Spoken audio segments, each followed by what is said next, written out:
Hi, my name is Melissa Daniels and I have strabismus, and that is when your eyes don't work together.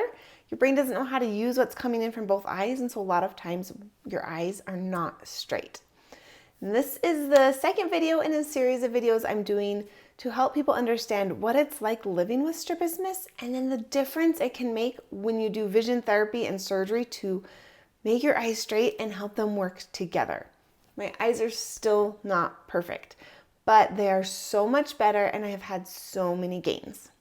Today, I'm going to talk to you all about the difference that having straight, high-functioning eyes has on playing tennis and pickleball, which they're not the exact same, but I've experienced the same benefits in both of those. So I was never an athlete. I never played any sports in high school or anything like that. And then I married an athlete. And so naturally, I wanted to be able to hang out with him. And so I started trying to learn how to play different sports. And tennis was one that I tried to learn. And I could do okay. I'm good at being aggressive and running and trying to hustle. But what would happen is I would hustle to where the ball was and then I would whiff. And so whiffing is when you go to hit the ball and the ball goes past you. So you just totally miss it.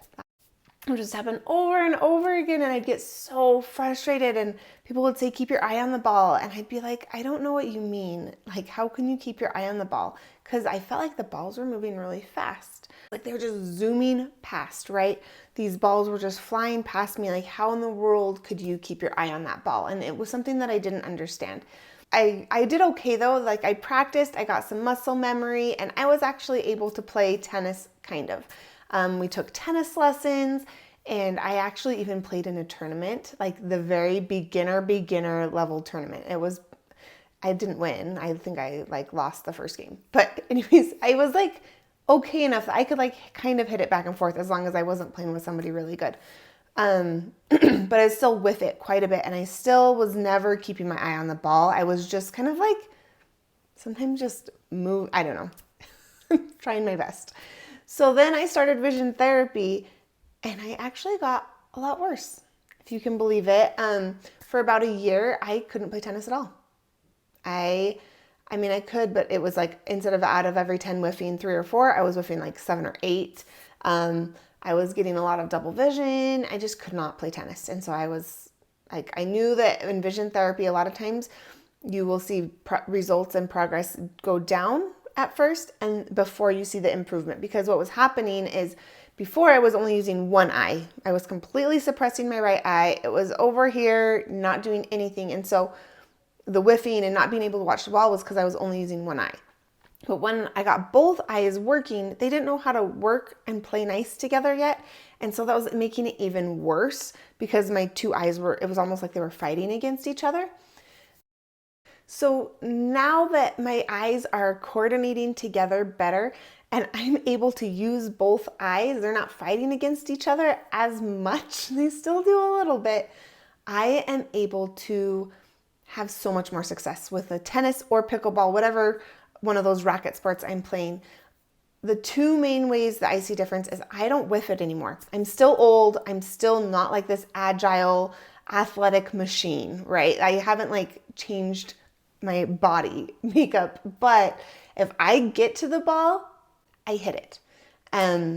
Almost every time. I almost never whiff it anymore. So out of maybe 100, I'm only whiffing it, I don't know, 5 times maybe. I mean, you still do. Everyone whiffs it sometimes, but way less frequently. You know, I'd gone my whole life with people telling me, keep your eye on the ball, keep your eye on the ball, and I just couldn't do it. And I get it now. I can watch that ball, and instead of the ball whizzing past me and being a blur, it's like I make the ball go into slow motion. When that ball is slowly coming towards me, it's like my whole peripheral opens up and I can just feel the ball moving through space instead of just this blur. So it's huge. You can't even compare the difference. And that's just something really small, right? It's just tennis. It's just watching the ball, but that huge difference, for me, it's awesome because I like to play tennis and I play tennis with my husband, and now it's not as painful for him to play with me. It's actually fun. I I'm going to keep making these videos, so keep watching for them on Fridays as I am going to keep sharing the difference that vision therapy has made for me.